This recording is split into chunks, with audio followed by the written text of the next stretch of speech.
Hey guys, so today we're reading 1 Samuel chapter 19, and today's verse of the day, John 13 verse 34. A new command I give you, love one another. As I love you, so you must love one another. Amen. So today we're reading 1 Samuel chapter 19. 1 Samuel chapter 19. Saul told his son Jonathan and all the attendants to kill David. But Jonathan had taken a great liking to David and warned him, "My father Saul is looking for a chance to kill you. Be on your guard tomorrow morning.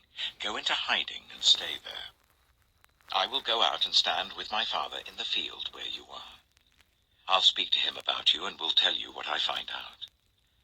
Jonathan spoke well of David to Saul his father, and said to him, "Let not the king do wrong to his servant David. He has not wronged you, and what he has done has benefited you greatly. He took his life in his hands when he killed the Philistine. The Lord won a great victory for all Israel, and you saw it and were glad. Why then would you do wrong to an innocent man like David by killing him for no reason?" Saul listened to Jonathan and took this oath, "As surely as the Lord lives, David will not be put to death." So Jonathan called David and told him the whole conversation. He brought him to Saul, and David was with Saul as before. Once more war broke out, and David went out and fought the Philistines. He struck them with such force that they fled before him.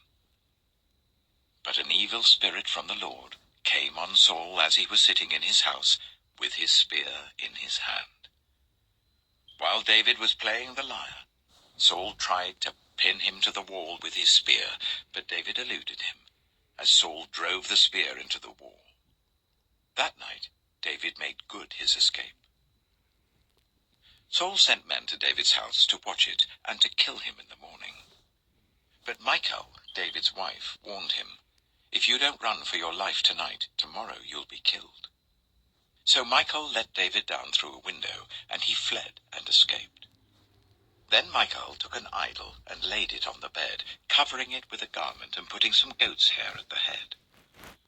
When Saul sent the men to capture David, Michal said, "He is ill." Then Saul sent the men back to see David and told them, "Bring him up to me in his bed so that I may kill him." But when the men entered, there was the idol in the bed, and at the head was some goat's hair. Saul said to Michal, "Why did you deceive me like this and send my enemy away so that he escaped?" Michal told him, "He said to me, 'Let me get away. Why should I kill you?'" When David had fled and made his escape, he went to Samuel at Ramah and told him all that Saul had done to him. Then he and Samuel went to Naioth and stayed there. Word came to Saul, "David is in Naioth at Ramah." So he sent men to capture him. But when they saw a group of prophets prophesying, with Samuel standing there as their leader, the Spirit of God came on Saul's men, and they also prophesied. Saul was told about it, and he sent more men, and they prophesied too. Saul sent men a third time, and they also prophesied. Finally, he himself left for Ramah and went to the great cistern at Secu. And he asked, "Where are Samuel and David?" "Over in Naioth at Ramah," they said. So Saul went to Naioth at Ramah, but the Spirit of God came even on him. And he walked along prophesying until he came to Naioth. He stripped off his garments, and he too prophesied in Samuel's presence. He lay naked all that day and all that night. That is why people say, "Is Saul also among the prophets?"